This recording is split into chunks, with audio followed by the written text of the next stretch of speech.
Hi everyone, I hope you're all doing great today. Okay, so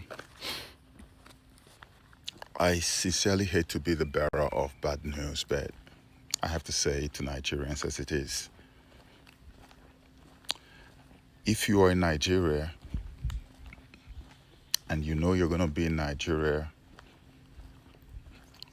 during the 2027 elections, please make contingency plans. From everything that I have seen, and if you know me, you know I have a very strong background in research and I don't say things carelessly, right? From everything that I have seen,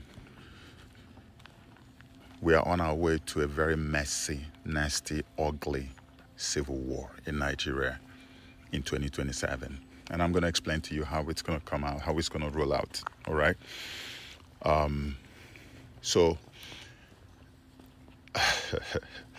in the last video that I made, right, I made it clear that there is this thing that they're planning to do, especially with the Aburi Accord that came up, right? And so the plan was that while they're talking about Aburi, and BBC is also planning to release that documentary about surviving Biafra, which is a very weird, nasty title. I don't even know why. Maybe they're saying how Biafrans survived Biafra or something else. If it is something else, well, let them release it. We're waiting for them. But you can imagine all of this happening at the same time. Yakubu Gowon released the book, and then BBC is about to release a documentary, and then we have all the talk about Aburi all over the media, and that showed me and proved to me that they are basically heading towards a restructured Nigeria.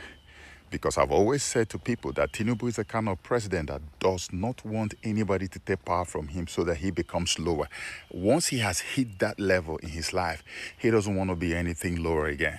Is it that he is a live president, or he divides Nigeria in such a way that every single region has its own thing? Whatever you have in your region, you have it. That probably even explains why the borrowing, the out of mind borrowing, like I've never seen. Did you see the report that everything he has borrowed in 2 or 3 years is basically what Nigeria was supposed to have borrowed, something that Nigeria hasn't borrowed in 55 years? This is the worst we have ever seen in the history of Nigeria. The man is just on a borrowing rampage.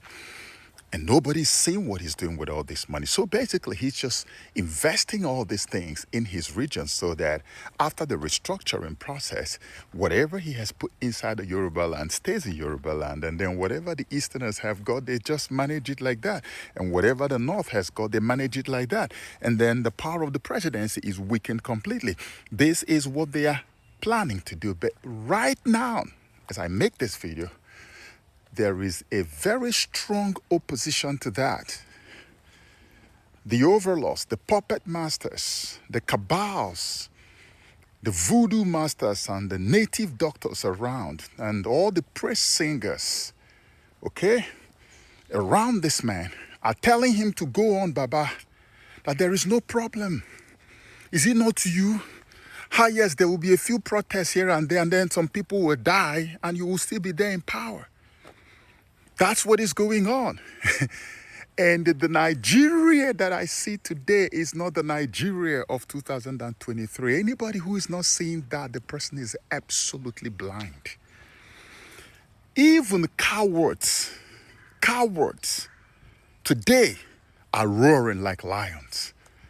And they're not doing it to make sound effects.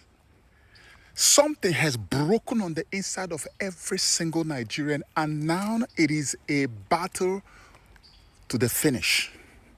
Nigerians, as far as they're concerned, are now saying, you know what? It is now or never.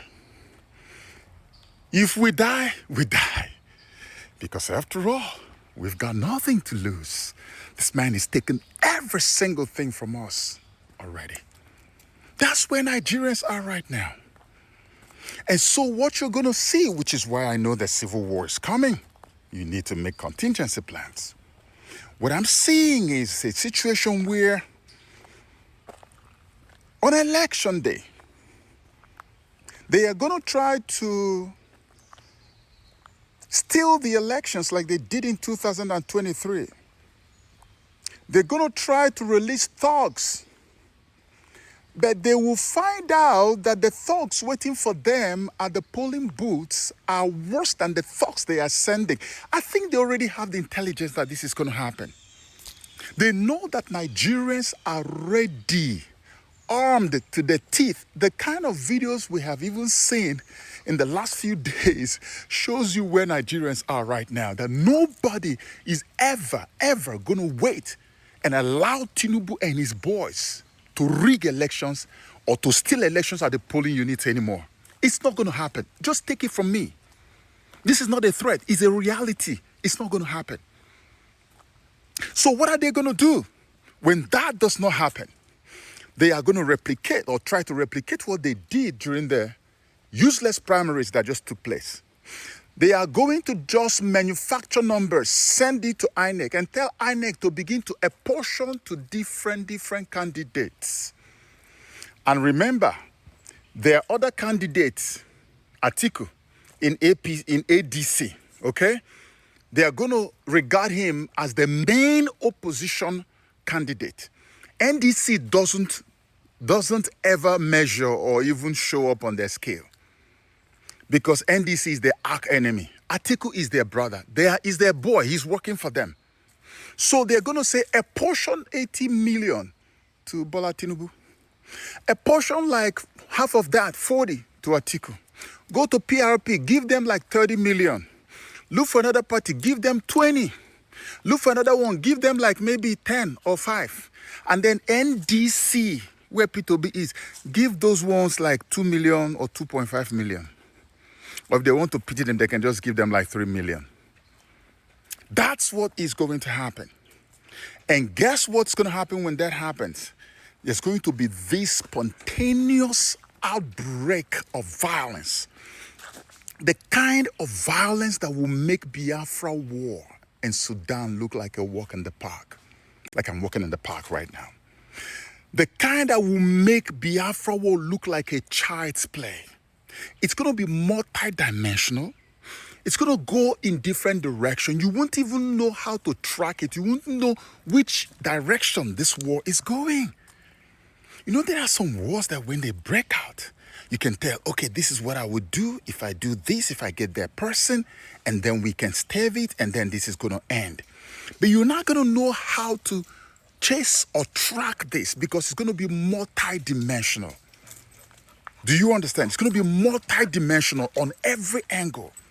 Now, what will happen is that when that war breaks, that's when you will realize that these people have really sold their souls to the devil. Many of them already have plans outside of Nigeria. They have homes outside of Nigeria. Their families have even moved. If they haven't moved 3 months to elections, they have all gone. That's when you will know they've already planned their escape.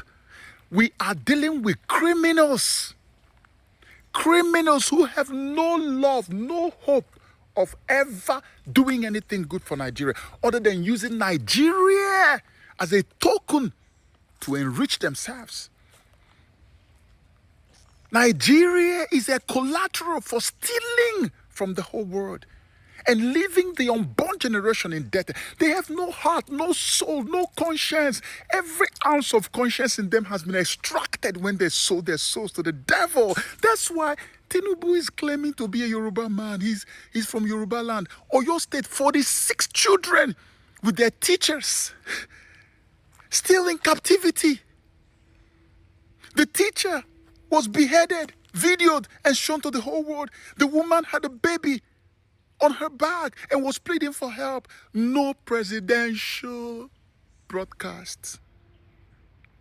No official presidential statement from either the president or any one of his aides. And they are all Yorubas. Can't you see? It's not even about the tribe now. It's about the master they serve. The devil that they serve does not know tribe or religion or tongue. That's why they want to start the war, to reduce population. They know that what they're about to do will start war, and they will start it. That's why I'm telling Nigerians, make contingency plans. By every indication, what I see is a very nasty, messy civil war. But whichever way it goes, God will give us victory, and at the end of the day, we will come out on top, and we will be the biggest losers. Prepare. The hour has come. All right, guys, good morning, good afternoon, good evening.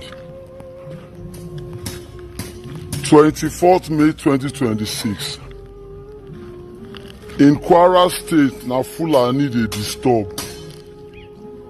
Oyo State, Fulani is disturbing. Ogun State, na Fulani dey disturb. They don enter Ikorodu for Lagos State, they disturb. But then our problem is still the Igbos. All of this simply because Peter Obi became a threat, a nightmare to Bola Ahmed Tinubu politically. All of this because Peter Obi defeated Tinubu in Lagos, which is something nobody has ever done. People are dying, we are playing politics and we are playing tribal cards. Let me tell you something. They say burial jollof rice is sweet until the day where they will cook them for your house. Keep playing politics with people's lives. My name is K Baba. Peace and love. Happy Sunday.